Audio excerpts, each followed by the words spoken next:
Voilà. Donc, salut, salut, bonsoir à tous les Africains. Bonsoir à toutes les Africaines. À tous les Ivoiriens résidant en diaspora. À tous les Camerounais de la diaspora. Les Camerounais qui vivent au Cameroun. À tous les Africains en somme, j'aimerais ici dire bonsoir à travers cette vidéo. Alors, avant de commencer l'interview, j'aimerais savoir, puisque tout à l'heure, vous m'avez fait savoir que c'était obscur, on ne le voyait pas quand il parlait. Alors, j'aimerais savoir, est-ce que vous me voyez actuellement quand je vous parle? Est-ce que vous me voyez? Voilà. Alors, si vous me voyez, je vais très rapidement le chercher ici.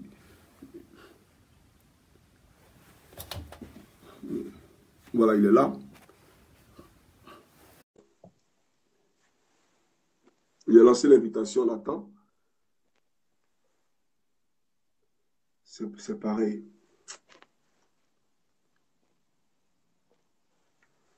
On attend encore. Toujours rien. Je lance encore pour voir. Ok, c'est bon. Ok. Oui. Alors, on va reprendre ça rapidement. Je vais Oui, vous poser, demandez. voilà, Oui. je vais poser la question aux internautes. Tout à l'heure, on ne vous voyait pas, au fait. On ne vous voyait Ah, pas. Moi, je vous d'accord. voyais, mais ils avaient un point de vision. Donc, je ne sais pas si la visibilité est bonne maintenant. Est-ce que vous le voyez quand il parle, s'il vous plaît? Oui, je vous vois, c'est bon. C'est bon, je vous vois. Ok, d'accord. Ok. Ok. Alors, soyez salués, Monsieur Jean-Marc Ngos, si je prononce bien hein, votre nom. Alors, vous êtes candidat à l'élection présidentielle et j'étais disant tout à l'heure que il y a de cela 2 semaines, on a reçu ici l'un de vos adversaires, parce que je crois que vous êtes au nombre de 12 à la compétition pour le palais présidentiel. Alors, nous avons reçu ici M. Cabral Libil pour déblatérer avec lui des questions effectivement relatives à son projet de société. Alors aujourd'hui, nous vous recevons. Nous voulons, bien entendu, en tant que jeunesse africaine, soucieuse du devenir de ce continent africain-là, qui est la mère de toute l'humanité, nous voulons savoir aujourd'hui votre projet pour le peuple camerounais et par ricochet pour tous les Africains. Parce qu'aujourd'hui, ce qui se passe chez le voisin intéresse aussi tous les pays africains.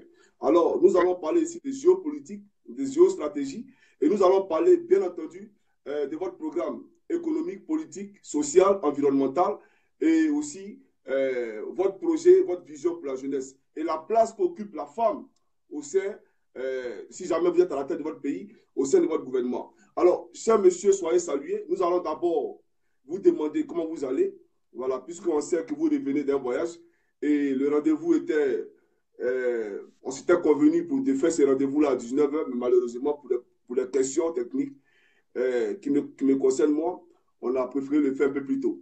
Alors, je vous remercie pour votre disponibilité et nous allons vous demander premièrement comment vous allez moralement. Est-ce que physiquement ça va? Le candidat se porte bien, les Camerounais peuvent compter sur vous? D'accord. Bonjour, mon cher Johnny. On revient carrément à la case départ. Oui, Je vais justement, très bien, on merci, reprend la gloire à vidéo. Dieu. Hmm. Je vais très bien, gloire à Dieu. Et c'est aisément, il m'est fort aise de me prêter à cet exercice-là. Et je suis là pour répondre à toutes vos questions. Je suis là pour édifier nos nombreux compatriotes, même ceux qui estiment que voilà, nous sommes là pour orner la galerie. C'est leur droit absolu parce qu'on n'empêche pas la pensée de se balader. Dieu lui-même, qui est le créateur suprême, a créé l'humanité, mais il n'a jamais fait l'unanimité. Donc j'ai vu, avant d'aller plus loin, j'ai vu quelqu'un écrire là tout à l'heure que je suis un pion du régime, on fait le pion du régime. Mais quand les gens sont à court d'argumentaire, de grâce qu'ils la bouclent. Moi, Mais je tout prends à la l'heure, tronche d'un pion, je suis le proche. Oui, justement, on va ouvrir le débat aux internautes qui voudront bien poser la question, mais je préfère particulièrement ici les Camerounais. Voilà. Il faudrait que les Camerounais qui ont envie de poser la question, le numéro, c'est le suivant.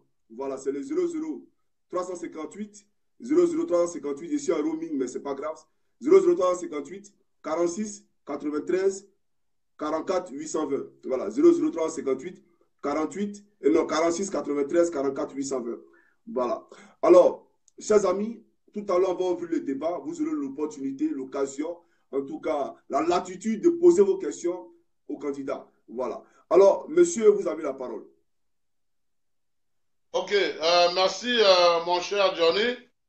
J'ai parlé tout à l'heure de ma vision pour booster l'économie parce que vous avez démarré sur le thème économique, vous m'avez demandé de parler d'économie. Donc Justement. j'ai dit, il est important pour moi demain de relancer l'économie en mettant le peuple à contribution. Il y a quelqu'un qui a dit, les gens n'ont pas d'argent, qui va donner 15 000 pour financer. Mais les 15 000 que vous donnez, les gens jouent bien, même à travers le monde. Je crois qu'un homme normal, hein, si on vous demande de monter un dossier, un mat qui vous coûte 15 000 francs, déjà que ceux qui font les concours de police ici, le dossier, quelquefois, leur coûte près de 100 000 francs. La carte nationale d'identité camerounaise, seulement pour l'établir, quelquefois, c'est 10 000 francs. Mais on vous demande de monter un dossier à 15 000 francs et vous, on peut vous appeler un matin pour dire vous avez gagné 5 milliards. Je crois qu'il n'y a personne de raisonnable qui ne le ferait pas. Je ne pense pas. Mais de toute façon, j'ai donc dit, en mobilisant 15 000 francs, 20 millions de fois, ça fait 300 milliards. Quand on a 300 milliards, on enlève 200 milliards pour distribuer à 40 Camerounais qui ont été tirés au sort. La Commission nationale d'investissement les accompagne. Ils créent des industries.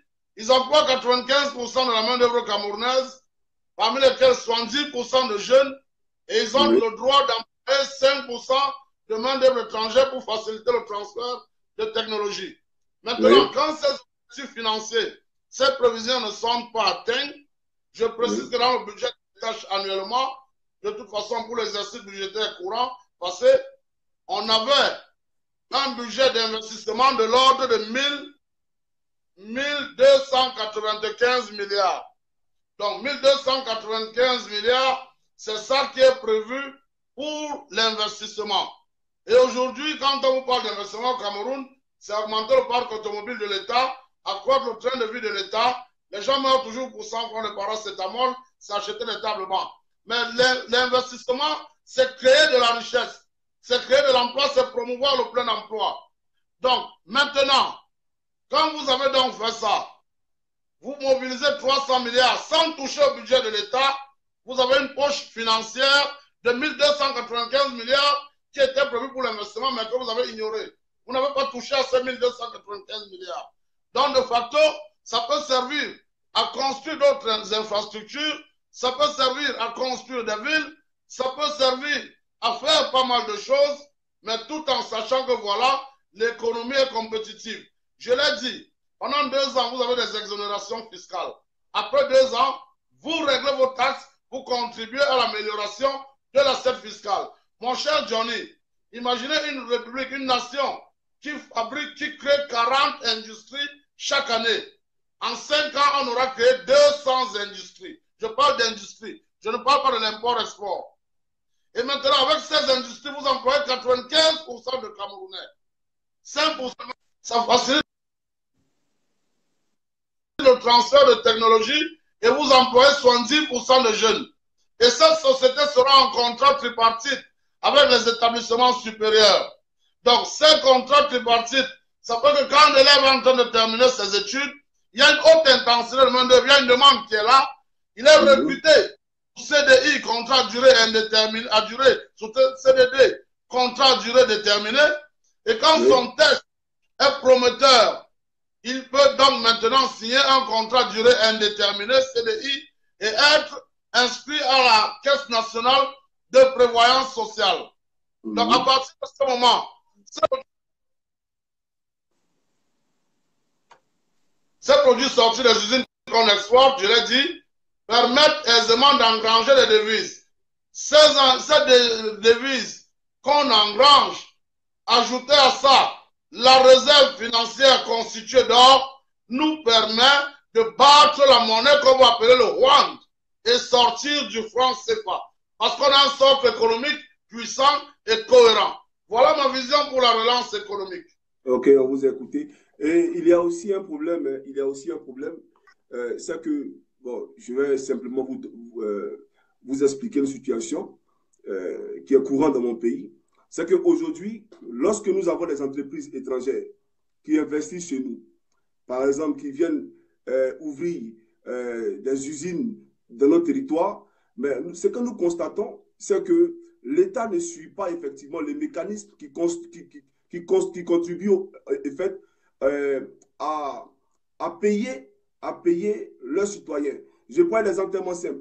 Aujourd'hui, vous prenez une entreprise française ou chinoise. Fermez-moi la porte là, Chani. Oui, alors, je n'ai pas suivi. Bon, je disais que lorsque les entreprises étrangères vont investir chez nous, vont ouvrir, créer des entreprises chez nous, l'État ne suit pas le mécanisme qui consiste à payer ses citoyens. On les paye à des prix dérisoires. Et c'est lamentable. Vous comprenez? On ne verra jamais un Chinois ici en France ou en Suède ou en Norvège venir ouvrir une entreprise chinoise ou un restaurant chinois et payer les citoyens norvégiens ou français à une somme, je dirais, mais qui ne respecte pas les normes de l'art. Donc voilà pourquoi nous posons la question ici aux candidats que vous êtes. Est-ce que quand vous serez à la tête du Cameroun, vous allez œuvrer de façon à ce que les Libanais qui embauchent les Camerounais, les Indiens qui embauchent les Camerounais, les Chinois, etc., mais payent ces Camerounais-là à un prix qui sera fixé par l'État. Parce qu'aujourd'hui, c'est lamentable de voir que ces Camerounais-là ou ces Ivoiriens sont payés main à main et même pas dans des comptes courants. Donc, le taux de bancarisation de nos États, il est quasi nul. Il faut être fonctionnaire aujourd'hui pour avoir un compte d'épargne ou avoir sa propre structure pour avoir un compte d'épargne. Alors, vous faites quoi pour suivre effectivement ces entreprises étrangères qui viennent ouvrir chez nous pour leur dire qu'à partir d'aujourd'hui, nos citoyens, voici comment vous devez les payer et non à des sommes totalement dérisoires et sans payer les impôts à l'État. Voilà la question qu'on vous pose. Est-ce que quand vous venez à la tête du Cameroun, ça sera fait? D'accord. Mon cher Johnny, la question que vous venez de poser soulève une préoccupation, ou alors m'interpelle à plus d'un titre, sur si vous voulez, l'importance d'être au service du peuple, l'importance de ne jamais oublier que le pouvoir, l'exercice même du pouvoir est un travail de sacerdoce. On ne vient pas à la tête de l'État pour s'enrichir, on ne vient pas pour servir les lobbies, on vient pour servir le peuple. Alors, quand vous savez pertinemment que c'est le peuple qui vous a élu, c'est lui qui vous a mis là, c'est à lui que vous devez rendre compte, inexorablement, vous mettrez tout en œuvre pour défendre ses intérêts. Là, vous parlez, ça soulève la préoccupation sur le SMIC. Le SMIC camerounais aujourd'hui est à 36 000 francs. Mais je dis, je ne veux pas faire la politique politicienne qui consiste à venir déclarer, demain dès que je suis élu, le SMIC va passer à 100 000 francs, à 150 000. Non, il ne faut pas déclarer juste pour déclarer. Il faut, pour que ceci se passe, quand on entend préserver les intérêts du peuple, il faut mettre en place une sorte de fiscalité cohérente. J'ai parlé de la Commission nationale d'investissement. Nous avons prévu demain qu'à la Commission nationale d'investissement connaisse ce que j'ai appelé la CEPID, la cellule de protection des investissements directs étrangers. La CEPID. Donc ça va être une cellule au sein de la CONI qui accompagne, quand je parle d'investissement direct étranger, je pense ici aux fonds issus de la diaspora, je pense ici aux fonds issus d'opérateurs économiques de lobby qui décident de venir investir au Cameroun. Je vais répondre. Je vais répondre, je suis en train de répondre. Quand on a donc cette protection, cet accompagnement-là, dès la base, parce que c'est de ça qu'il s'agit, Johnny. Un investissement direct étranger, un opérateur économique arrive avec ses capitaux. Il n'y a pas de cellule pour l'accompagner, pour l'encadrer. Il crée sa société en donnant des pots de vin à gauche et à droite. Il va voir tel ministre, tel qui lui dit dorénavant, je suis ton parrain, tu es ici sous ma protection. C'est normal qu'il se pousse les ailes. C'est normal qu'il cherche à piétiner le peuple. Donc demain, il n'y aura donc plus le contact avec ces lobbies-là. Demain, ce qui va être fait, c'est qu'il y aura une cellule que j'appelle la CEPID, la cellule de protection des investissements directs étrangers. C'est elle qui vous donne la conduite à tenir. C'est elle qui vous dit, voilà, pour investir dans tel domaine, voilà les projets sociaux à réaliser. Pour investir dans tel domaine, il faudrait qu'au préalable, vous soyez en phase avec la Caisse nationale de prévoyance sociale il faudrait que vous respectiez telle marge salariale. Amen. Et à partir de ce moment, le peuple Oui. est protégé. Ok. Donc, nous espérons que ce n'est pas des 20 mots. Hein. Voilà, nous espérons que ce n'est pas des 20 mots. On ne les fait pas. Ceux qui me connaissent, mon cher Johnny, je vous arrête. Je vous arrête pour dire, oui. Ceux qui me connaissent savent que je dis ce que je fais ce que je dis. Et j'interviens ici, non pas en tant que candidat, vous l'avez dit. J'interviens ici comme le prochain chef de l'État camerounais. Et rien ni personne ne m'empêchera d'être chef de l'État après l'actuel régime. On attend, je fais confiance à la capacité de discernement du peuple camerounais qui, le moment venu, saura discerner le bon grain de livret. Jusqu'ici, j'ai refusé l'agitation parce que l'agitation n'est pas un signe d'efficacité. Donc, soyez rassurés, ce que je dis, je dirai ce que je fais. C'est pour ça que j'ai un projet de société. Parce que le projet de société en politique est comme le business plan en affaires. Il vous permet d'avoir la visibilité et de vous évaluer à long terme. Ok. Donc, ici, je vais vous présenter très rapidement une vidéo. Voilà. Vous allez appeler, vous allez sensibiliser ces jeunesses camerounaises-là. Parce que, comme je l'ai dit tout à l'heure, aujourd'hui, dans les entreprises libanaises, dans les entreprises chinoises, françaises, dans nos territoires, mais ça fait vraiment pitié. La situation, elle est troublante, elle est choquante. Voilà. Nos frères sont payés main à main, et ce qui n'est pas normal d'ailleurs. Voilà. C'est-à-dire, il n'y a aucun contrôle, il n'y a aucun suivi de l'État. Vous avez promis de remédier à ces choses-là. Alors, cette jeunesse camerounaise qui est en train de fuir le continent, qui qualifie aujourd'hui l'Occident comme étant un Eldorado, nous allons l'écouter ici, nous allons voir. Hein? Et puis après, bien entendu, je vais vous poser une question. On suit cette vidéo-là. D'accord. Dans ces enchères, c'est un homme qui est vendu. Il ira travailler dans la ferme de son nouveau maître. Ce marché aux esclaves est filmé en Libye. Ceux qui sont achetés sont des migrants vendus par leurs passeurs. 340 € pour un jeune homme en bonne santé. Une journaliste de CNN a assisté à l'une de ces ventes dans la banlieue de Tripoli.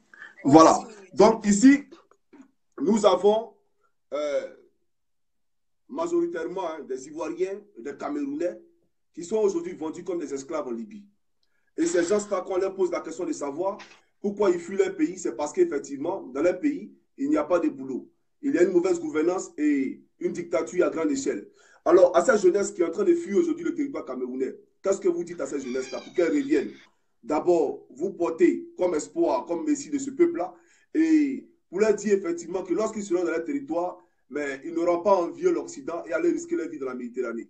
Alors, vous dites quoi à cette jeunesse-là qui est vendue aujourd'hui comme des esclaves en Libye? Et d'abord, quelles sont vos émotions par rapport à ces images que vous venez de voir? Les Africains au XXIe siècle qui sont vendus à 200 €, 300 €, etc., etc. Alors, on vous écoute, monsieur. Merci, mon cher Johnny. Je vais préciser que je suis peiné, je suis courroucé, je suis irrité quand je vois de telles images en 2018.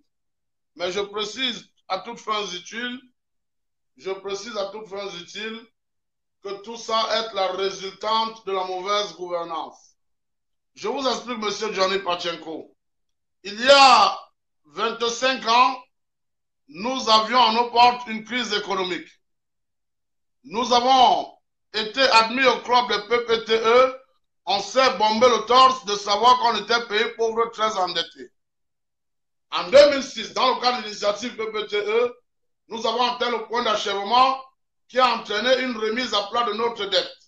Oui. Alors, de 2006 à 2018, 12 ans plus tard, du fait de la prévarication à outrance, parce que les gens volent, mais non pas parce qu'ils veulent assurer leurs arrières, ils veulent être à l'abri de la famine, mais ils volent parce que justement, ils veulent accéder à la tête de l'État, ils volent parce que justement, ils ont le mépris de la chose collective. Alors, de 2006 à 2012, mon cher Johnny Pachenko, on a notre plan d'ajustement structurel à nos portes. Ça veut dire, en moins de 25 ans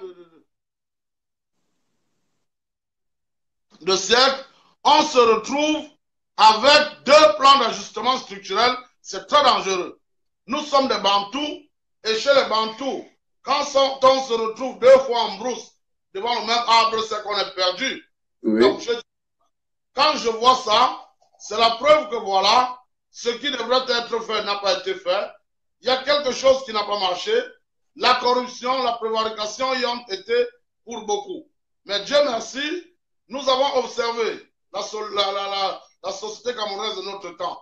Nous avons trouvé des solutions pour que plus jamais d'un autre avènement à la tête de l'État, que ceci n'arrive. Il faut donc mettre en place une unité de lutte contre la corruption. Je rappelle qu'aujourd'hui, la soutenabilité de notre dette est de 70% du PIB. Mais nos dirigeants actuels se disent, ils vous disent, notre soutenabilité n'est qu'à 30%. Donc on a encore une marge d'endettement. Et ils s'endettent, et ils volent, et ils s'endettent, et ils volent, et ils s'endettent.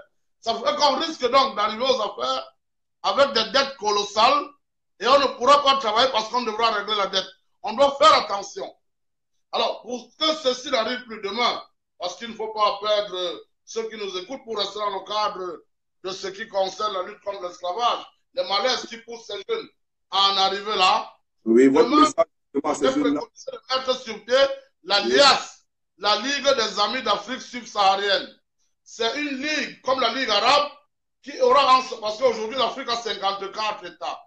Quand vous enlevez la Tunisie, la Libye, le Maroc, l'Algérie, et puis peut-être la Mauritanie, ça fait moins 5, on reste à 49 États noirs. Mais pour ne pas être taxé de raciste, j'ai donc ouvert en disant on doit créer la Ligue des Amis d'Afrique subsaharienne. Donc, on estime que les Africains, les pays d'Afrique subsaharienne ont des amis. On peut avoir l'Allemagne qui aime bien les pays d'Afrique noire. Parce que justement, Johnny, quand j'observe l'Afrique aujourd'hui, j'observe la race noire, je ne veux pas être raciste. On passe le temps à se morfondre, on passe le temps à pleurnicher, on passe le temps à pleurer. Et lui, vous disait, ne te plains pas de l'obscurité, deviens une petite lumière. Alors, avec l'Alliance, la Ligue d'Afrique, des Amis d'Afrique subsaharienne, oui, on arrête donc de pleurer, de dire on n'aime pas les Noirs, on a fait comme ça aux Noirs, on a fait ci, on a fait ça. C'est donc un rassemblement de 49 États qui cotisent chacun annuellement 15 milliards. Le président de l'Alliance est élu pour un mandat de 2 ans renouvelable une fois. Et ça se passe par région. On sait que la région de la CEMAC a 2 mandats. Après, ça va à, je ne sais pas moi, la SADC. Après, ça va à la CEDEAO. Et ainsi de suite, c'est tournant. Maintenant, on crée donc un passeport de l'Alliance qui fait que quand un Camerounais, un Ivoirien décide d'aller en Zambie, il n'a pas besoin de prendre un visa. Il vit comme s'il était chez lui. Ça permet d'asseoir donc l'intégration africaine avec 15 milliards pour 49 États. Quand vous faites 15 milliards fois 10, ça fait, je crois, 150 milliards. Oui. Fois 40, on a 600 milliards. Donc, vous voyez que là, on se retrouve à près de 800 milliards de francs annuels votés pour le fonctionnement de l'Alliance. Donc, avec ça, avec cette libre circulation, avec les projets pour la protection sanitaire, les projets pour la relance de l'emploi, pour la souveraineté économique, parce que justement, vous parlez des hommes d'affaires qui viennent et qui écrasent les locaux, il faut qu'il y ait un certain souverainisme économique, il faut qu'il y ait un certain respect du patriotisme. Et pour ça, pour que le patriotisme s'exprime, il faudrait qu'on ait à la tête des États des hommes d'affaires, des hommes politiques patriotes. Et moi, j'ai donc dit, demain, sous mon régime, je n'entends pas toucher un seul radis de la part de l'État parce que je suis inventeur. Donc, du fait que je sois inventeur, je puiserai au contraire dans mes ressources pour soutenir mon pays. Il faut qu'on arrête de mettre à la tête des États des hommes politiques qui ont faim, des hommes politiques qui ont été hier aux affaires. L'Afrique n'a plus besoin de dissidents, l'Afrique a besoin de décideurs visionnaires. Ok, merci beaucoup, on vous a entendu.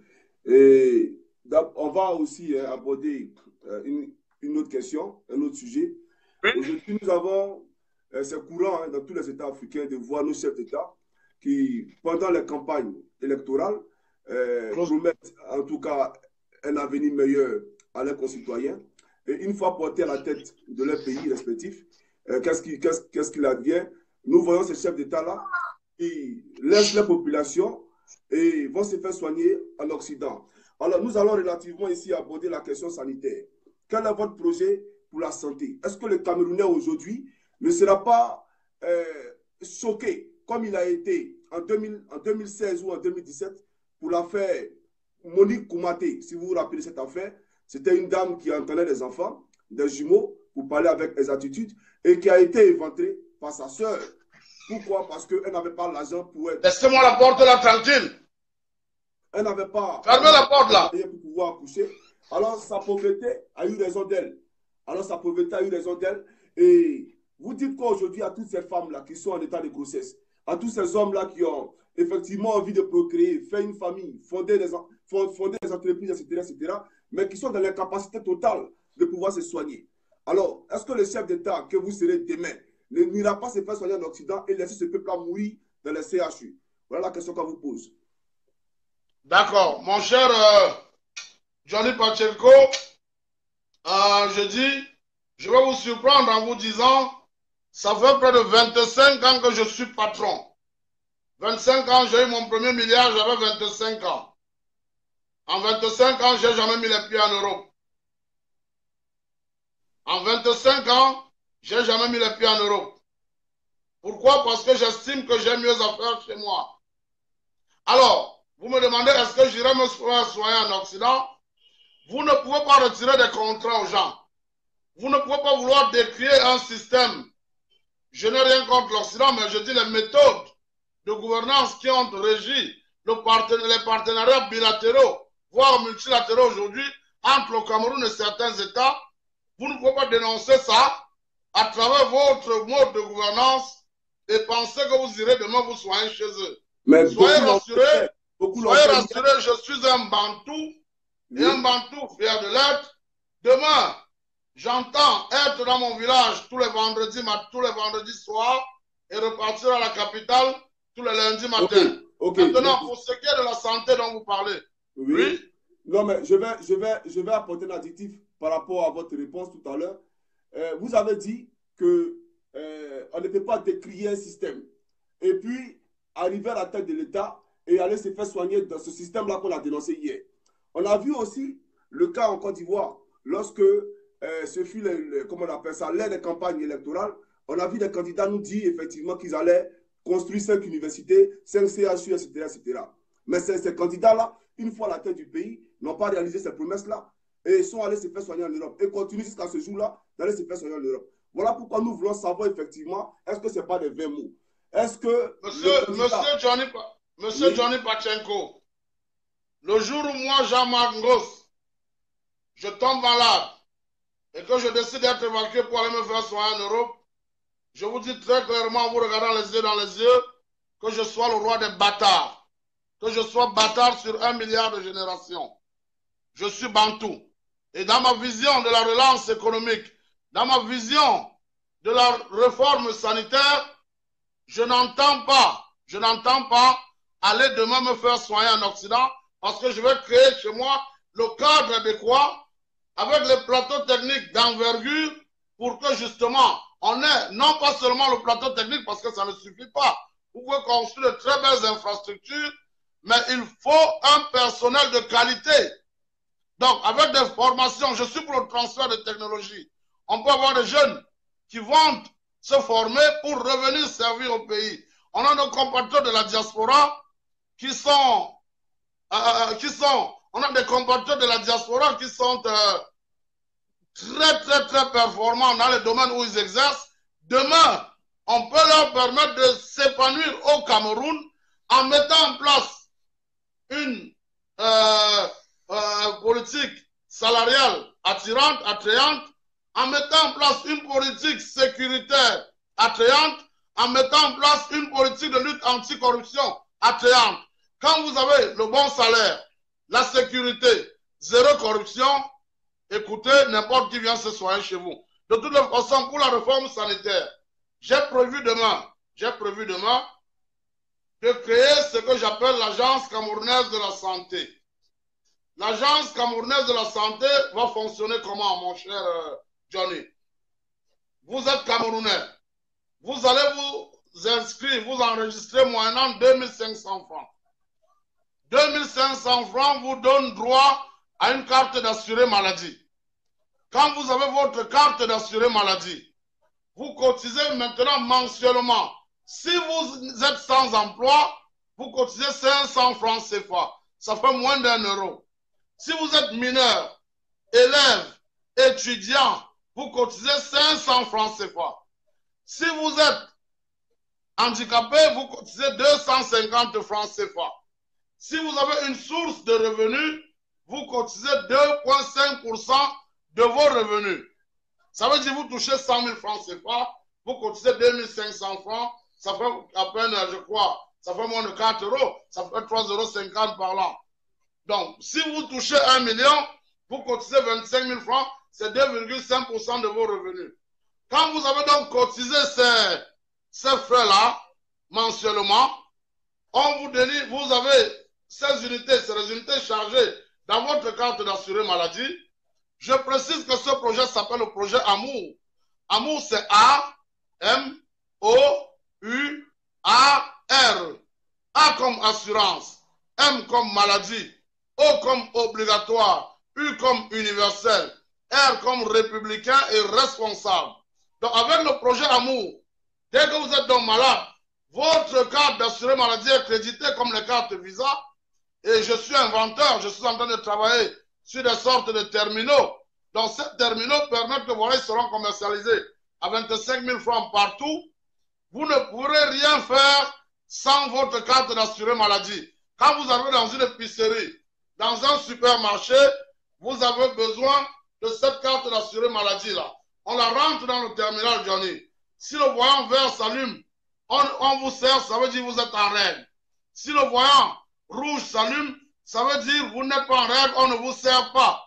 Maintenant, quand on prend donc M. Johnny Pachenko, le ratio de 1000 francs CFA, 1000 francs pour 20 millions d'assurés maladie, ça fait très exactement 20 milliards de francs CFA.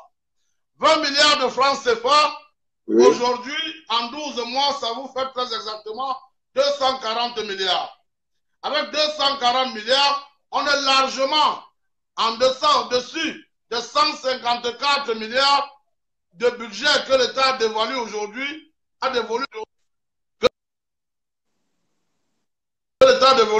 actuellement dans le budget, de toute façon pour l'exercice passé, par rapport à l'offre sanitaire. Il y a un budget aujourd'hui qui est de 154 milliards. Donc avec le projet Amour, on mobilise 240 milliards en ignorant les 154 milliards prévus à cet effet. Ça fait donc qu'on a une niche financière de 154 milliards qu'on peut utiliser pour améliorer le sanitaire. Et je vais chuter, si vous me permettez. Je vais chuter en disant, ce plateau de facto améliore la qualité de l'offre sanitaire. Donc, ça fait quoi? Vous êtes obligé d'améliorer votre plateau technique, sinon personne ne vient se soigner chez vous. Alors, ça crée de facto la compétition entre les centres de santé. Et vous êtes obligé d'avoir un pavillon responsable de la médecine traditionnelle. Et là, on revalorise dans la médecine traditionnelle. Parce qu'on a des fois en Afrique des mots dont on souffre que la médecine moderne ne connaît pas. Il faut ne pas ignorer notre tradition. Donc, on a un pavillon en charge de la médecine traditionnelle. Et maintenant, si vous allez vous soigner dans un centre hospitalier clandestin, vous êtes sûr que personne ne viendra se soigner chez vous. Donc, maintenant, avec ce projet-là, plus aucun Camerounais ne mourra dans de maladie. Parce que dès que vous êtes malade, vous allez dans le centre hospitalier de votre choix, en charge de la maladie ou de la pandémie dont vous souffrez. Et là, on envoie donc une équipe de la Commission nationale de l'Agence camerounaise de la santé se rassurer de l'effectivité de votre prise en charge. Et à partir de ce moment-là, à la fin du mois, le centre hospitalier envoie les factures à l'ACS pour être tout simplement réglé. Donc voilà ma vision pour la réforme sanitaire. Et ça passe par la constitution. Oui, on espère. Nous espérons tous que le chef d'État, le président de la République, n'ira pas se faire soigner en Occident et ses ministres avec, parce qu'il ne faudrait pas qu'il soit le seul à ne pas se faire soigner en Europe. Et il faut qu'effectivement son gouvernement-là puisse suivre sa démarche. On va évoluer, nous allons aborder sur la question de l'inégalité. De l'inégalité aujourd'hui, nous avons effectivement le chômage à grande échelle dans votre pays, le Cameroun. Et nous avons aussi le problème de cumul de postes. il y a des personnes qui sont députés, qui sont ministres, qui sont maires, etc., etc. Mais la grande question qu'on va aborder ici, c'est la crise anglophone. La crise anglophone. Les Anglais camerounais estiment aujourd'hui qu'ils sont laissés pour compte, qu'ils sont exclus de la société et que le président Paul Biya pratique une politique sectaire. Allez en compte. Alors, nous allons vous présenter très rapidement une vidéo et puis après, on va poser la question. On va suivre cette vidéo-là rapidement.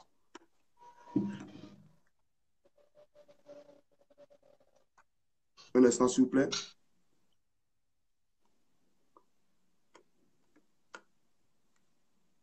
Déclarée en octobre 2016, la République autoproclamée d'Ambazonie regroupe les anglophones du pays à la frontière nigériane, dans le sud-ouest du Cameroun. La région est secouée depuis plusieurs semaines par une crise sans précédent. Tout commence lorsque des avocats lancent une grève pour dénoncer ce qu'ils appellent la francophonisation du système juridique. Un système qui est propre à la région anglophone depuis 1961, lorsque le Cameroun britannique se rattache au reste du pays. Enseignants et étudiants anglophones se joignent ensuite au mouvement et réclament une meilleure prise en compte de leur identité. Les forces de sécurité se déploient, les meneurs de la contestation sont arrêtés et la répression est enclenchée. Impossible d'accéder à Internet dans la zone pendant plusieurs mois. De nombreux Camerounais ont fui au Nigeria voisin. À 9 mois de la présidentielle, les autorités peinent à apaiser la situation. Elle s'est même envenimée depuis le 5 janvier, lors de l'incarcération au Nigeria de plusieurs séparatistes. Parmi eux, leur leader Ayok Tabé. Leurs conditions de... Voilà. Alors, nous avons écouté cette vidéo-là. Et si on entend bien les responsables anglophones, aujourd'hui, on veut créer... Est-ce qu'il est là? Ok, je le cherche. Il est où? Il est où? Il est où? Je ne le vois pas.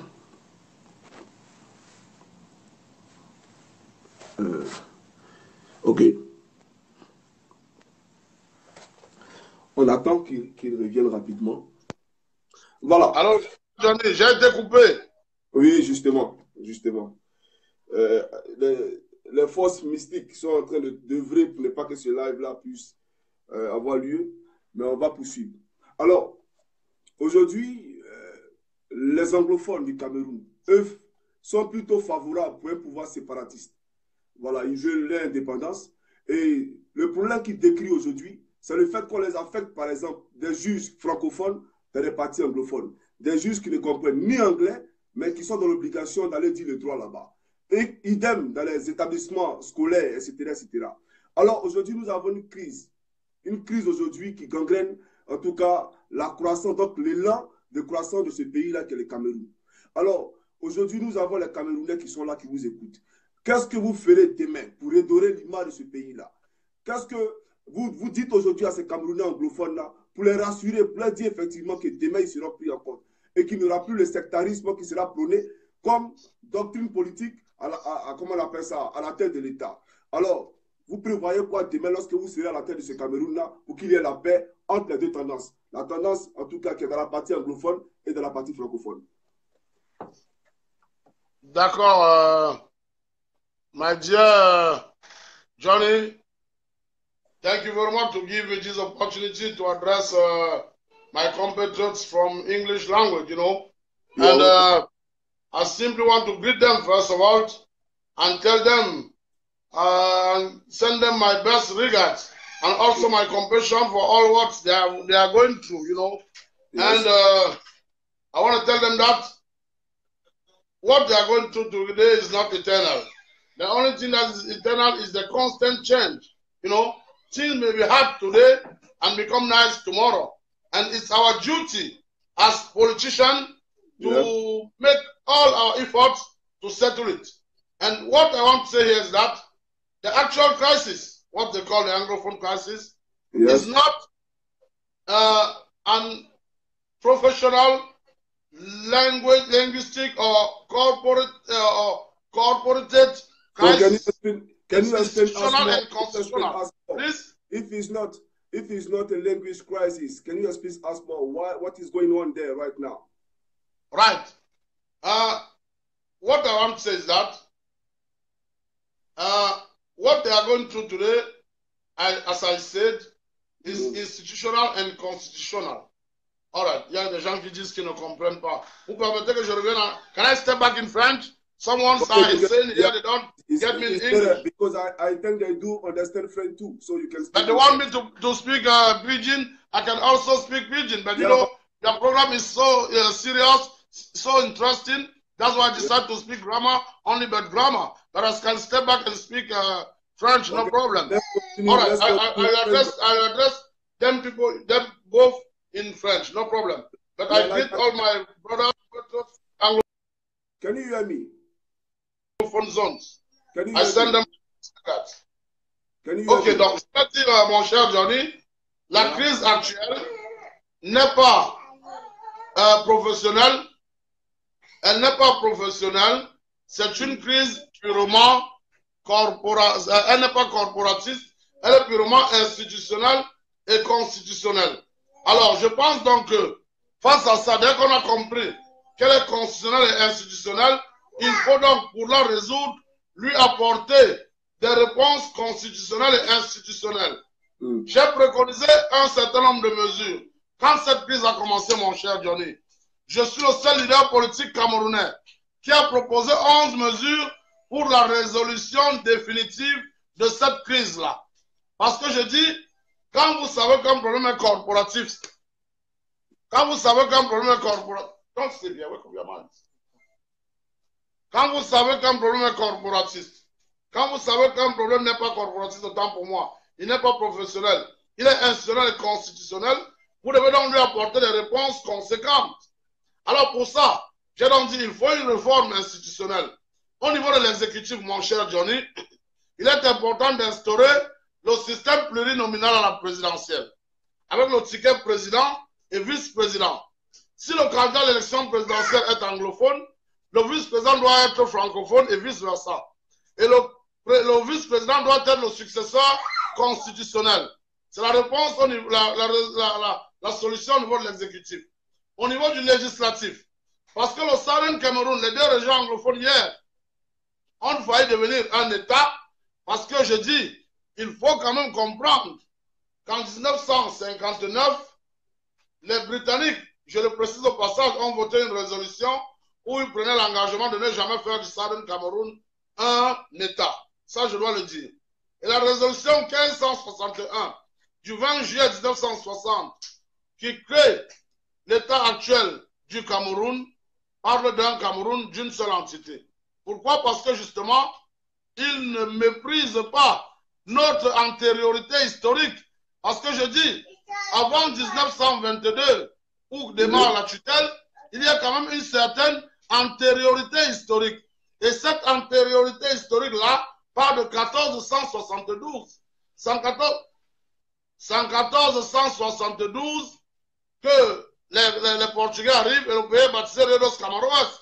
En 1884, Buea était la capitale du Cameroun et on sait tous qu'on vivait ensemble et puis voilà, chacun était fier d'appartenir à cette communauté de destin. Donc aujourd'hui, il est donc important que nous décidions que 25% de notre Parlement, soit 45, rentre comme la porte. Excusez-moi.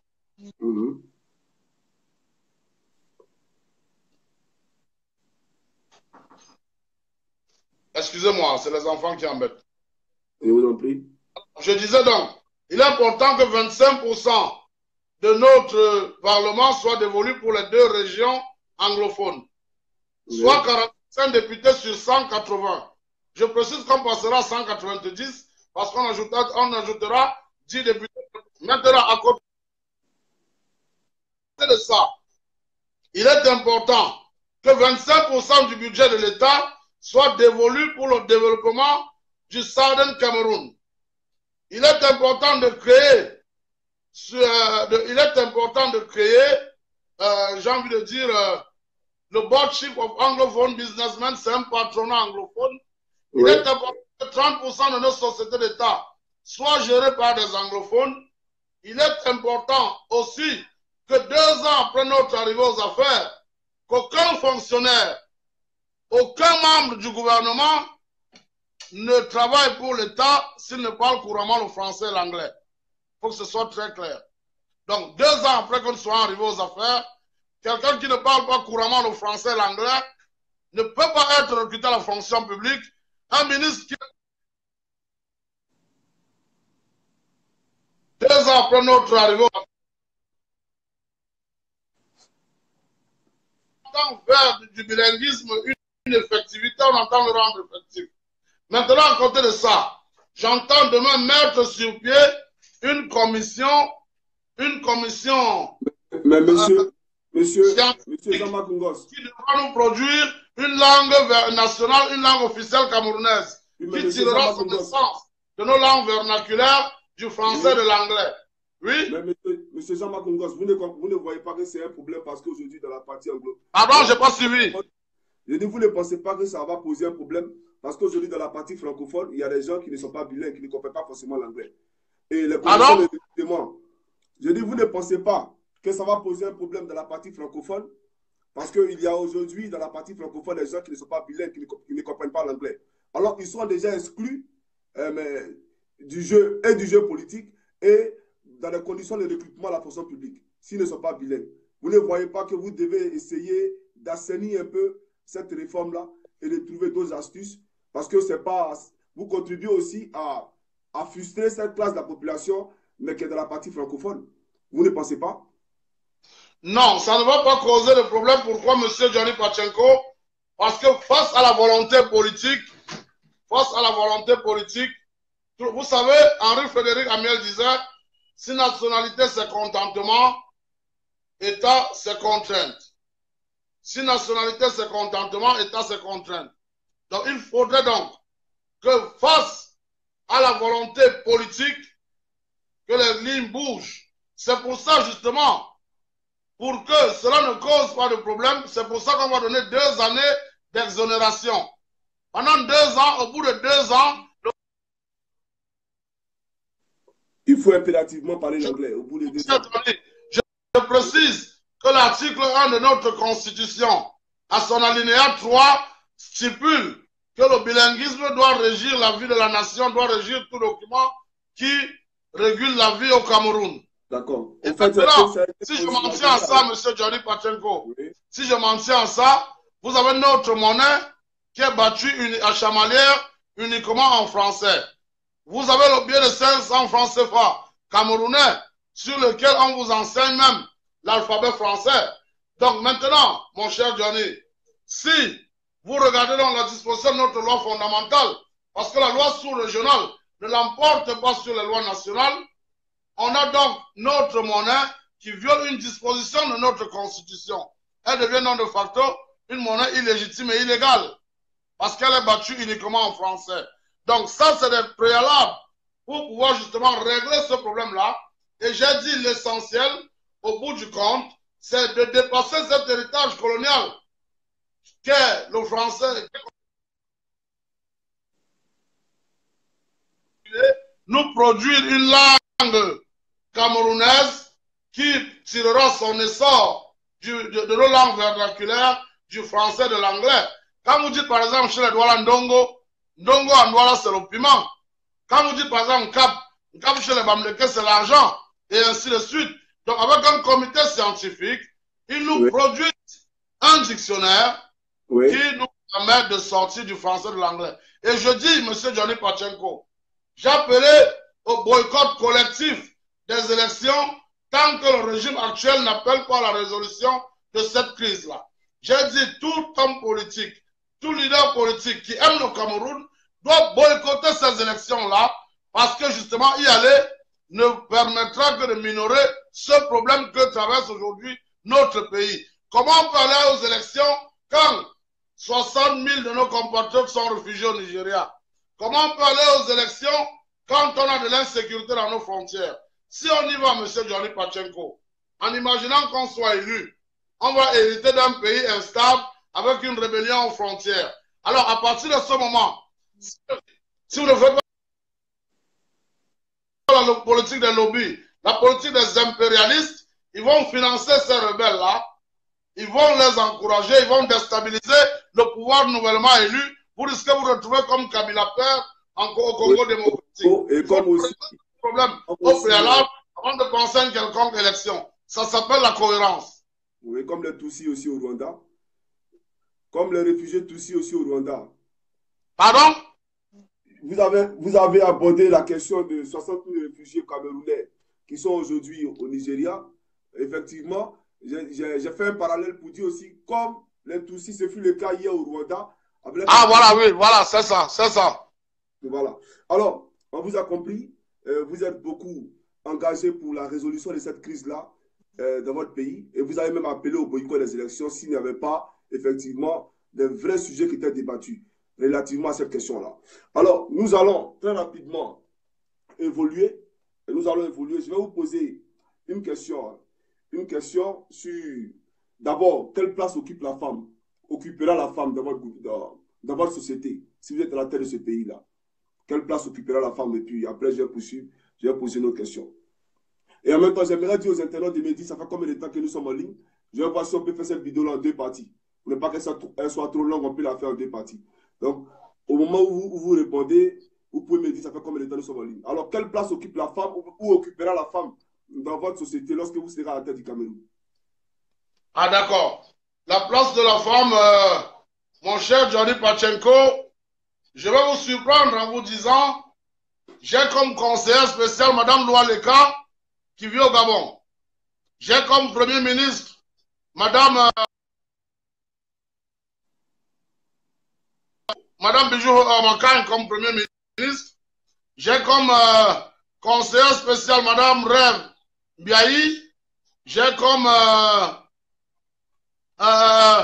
directrice de cabinet Madame Fepessi Adassa.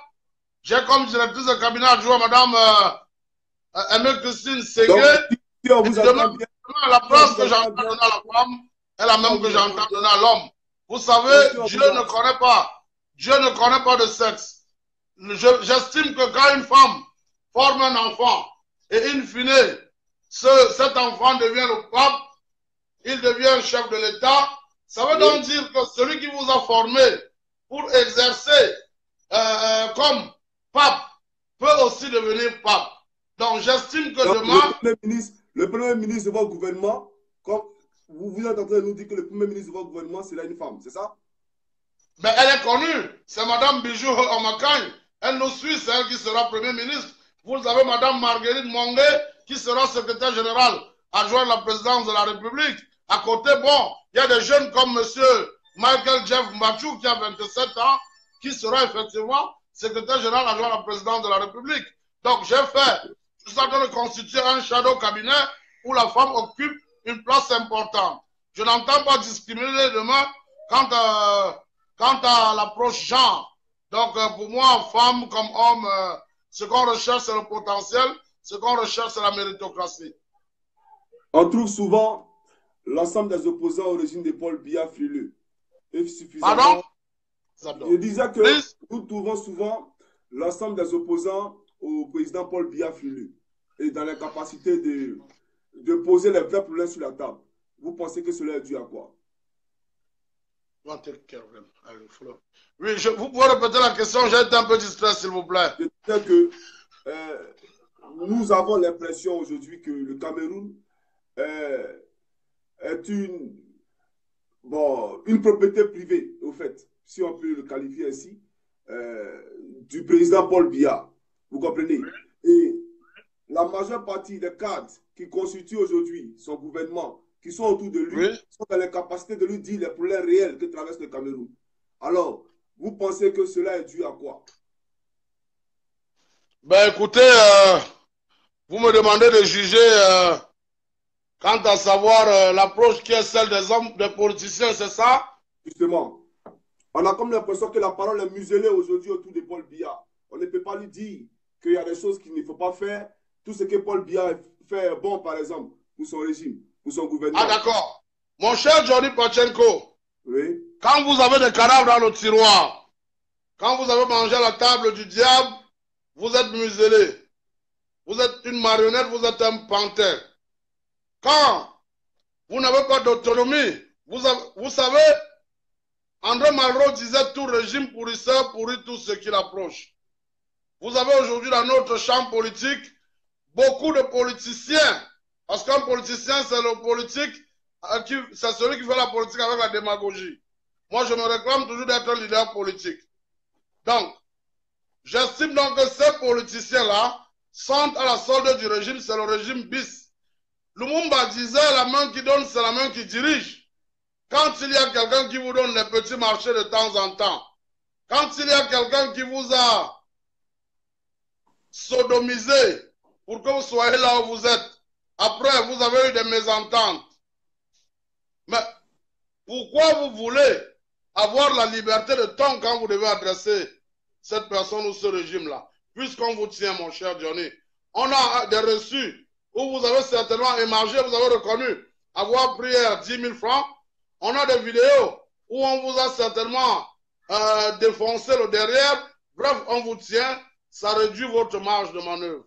Donc, en même temps, je n'aime pas m'occuper de la vie privée des gens, j'aime parler des gens privés de vie. Et il s'avère que mes compatriotes, les Camerounais, sont assez privés de vie. Pour ma part, je n'ai aucun cadavre dans les tiroirs, je ne dois rien à personne au Cameroun, je marche la tête haute, c'est pour ça que j'appelle le chien chien, le chat chat, et je n'ai peur de rien ni de personne. Je respecte tout le monde, mais je crois que si beaucoup pensent qu'on peut faire la politique comme un sacerdoce, on peut faire la politique en impliquant le peuple, écoutez, à ce moment, ils auront de manière à s'exprimer librement. Bon, je vais aller un peu plus loin dans ma question. Tout à l'heure, vous avez abordé la question des hommes d'État qui se font sodomiser, qui ont des vidéos compromettant d'eux. Donc, ils sont dans l'obligation de rester des éternels soumis à tout ce que Paul Biya dit. Bon, on va très rapidement vous présenter une vidéo. On va aller plus loin dans cette question-là de l'homosexualité. On va écouter une vidéo. Et après votre réponse, nous allons écouter ce live et on va reprendre. On va faire ça en deux parties. Voilà, on va faire ça en deux parties parce que pour ne pas que ça soit trop long, on va finir ce live-là après votre réponse et on va reprendre juste après. Alors, on suit cette vidéo-là. D'accord. Le problème de l'homosexualité au Cameroun est un sujet tabou. On en parle très peu dans les contrées, mais au niveau de la presse camerounaise, ce sujet est traité. Bien que tabou et même parfois étouffé au Cameroun, le sujet sur l'homosexualité reste une actualité dans les rédactions de la presse écrite, parlée, radio et télévision et presse cybernétique, très souvent traitée sous la forme de faits de société ou de sujets sensationnels. Beaucoup de journalistes traitent cette affaire sous la forme du sensationnel. Au lieu de parler d'information, à mon avis, c'est une question très sensible pour la presse camerounaise. Bon, donc la question qu'on va vous poser ici, est-ce que vous êtes pour le mariage pour tous? Est-ce que lorsque vous serez à la tête du Cameroun, les hommes pourront se marier entre eux, les femmes entre elles? Et puis après, on va poursuivre ce live-là. Alors, mon cher Johnny Pachenko, je dis d'entrée de jeu, personnellement, je vous suis un Bantou et j'estime que la culture Bantou à laquelle j'appartiens ne connaît pas ce mode de vie, ne connaît pas l'homosexualité. Je n'irai donc pas aux antipodes de mes parents. Mais maintenant, donc, vous comprendrez bien que je suis contre l'homosexualité, je ne l'accepte pas. Alors maintenant, en tant qu'être humain et serviteur de Dieu, je n'ai pas non plus à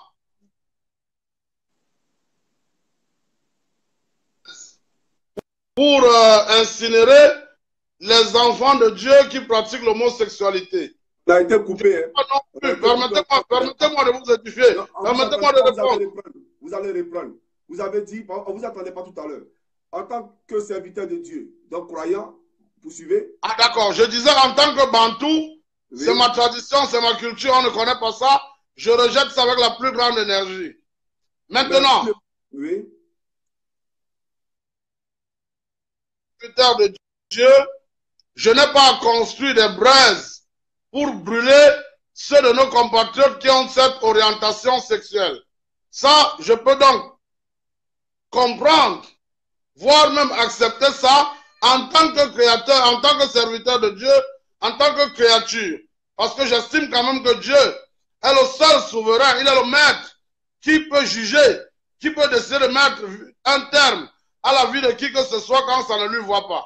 Maintenant, en tant que chef de l'État, je dois veiller à pérenniser l'État, à veiller à ce que la nation ne disparaisse pas. Je précise pour la réforme institutionnelle que je mets sous notre régime, on entend créer le CNDT, c'est le Conseil national des traditions. Donc, les gardiens de nos traditions vont siéger au CNDT. Donc, ils vont siéger au CNDT qui deviendra la chambre basse du Parlement en remplacement de l'actuel Parlement qui, lui, deviendra la chambre haute. Et le Sénat, qui est en remplacement du Sénat, qui va être dissous parce que je le trouve budgétivore. Donc, ça fait donc que le CNDT pourra légiférer en premier ressort.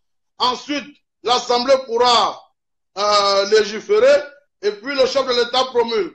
Donc maintenant, en tant que chef de l'État, je dois veiller à ce que la nation ne disparaisse pas, la République soit pérenne. À partir de ce moment, donc, nous allons donc légiférer au Parlement. Toute personne qui veut exercer son homosexualité doit donner 3 enfants à la République. Vous nous accouchez 3 enfants de vos propres gènes. Écoutez, moi, je m'arrange à ce qu'on vous octroie une carte nationale d'homosexuel. Ok. On va... Justement, il faut accepter les enfants. Bon.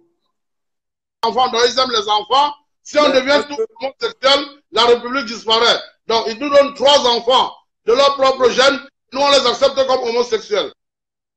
Mais est-ce que vous ne craignez pas, par exemple, de vous mettre à dos tous les Occidentaux, tous ces dirigeants de ce monde? Parce qu'aujourd'hui, pour prêter de l'argent aux pays pauvres très endettés, par exemple, on impose le mariage pour tous dans ces pays-là. Ce fut le cas pendant la gouvernance du président Obama, qui a imposé le mariage homosexuel au Sénégal, en tout cas en échange d'un prêt des États-Unis sur ce pays-là. Alors, vous, aujourd'hui, qui êtes un pays qui a peu de ressources, bon, pas peu de ressources, hein, vous êtes un pays riche, mais je vais parler militairement parlant. Voilà. Ce pays-là, aujourd'hui, est-il prêt à affronter tous ces regards de ces puissances occidentales et à refuser le mariage pour tous sur son territoire?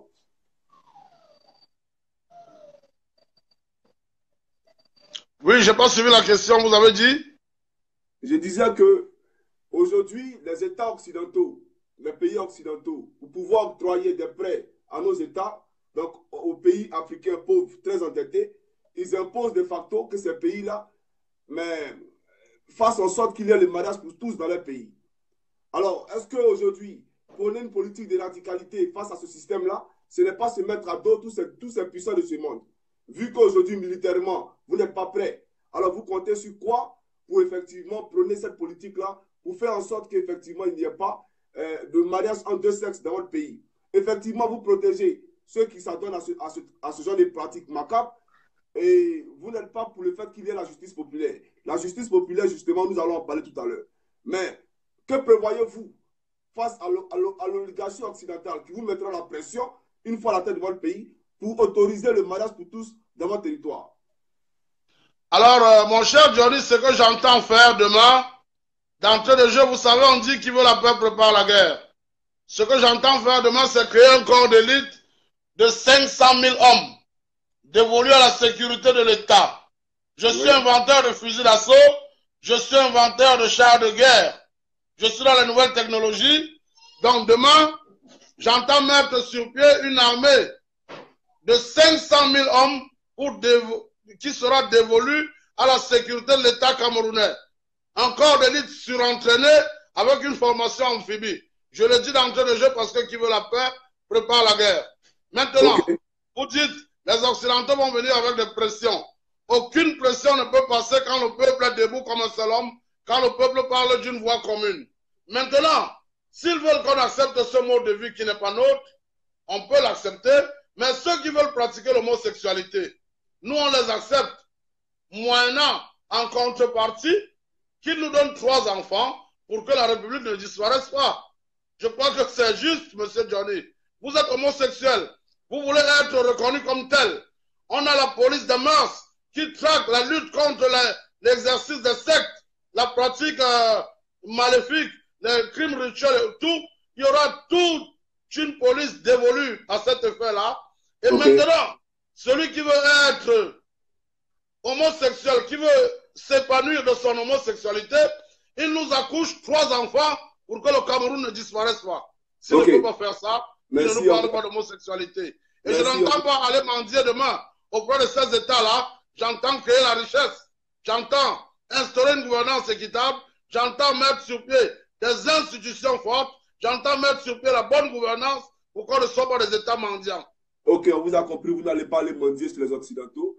Et les homosexuels qui veulent s'adonner à ce genre de pratiques doivent procréer. Alors, on va arrêter très rapidement ce live et puis on va vous répondre tout à l'heure pour permettre aux gens qui n'ont pas suivi de pouvoir le suivre après.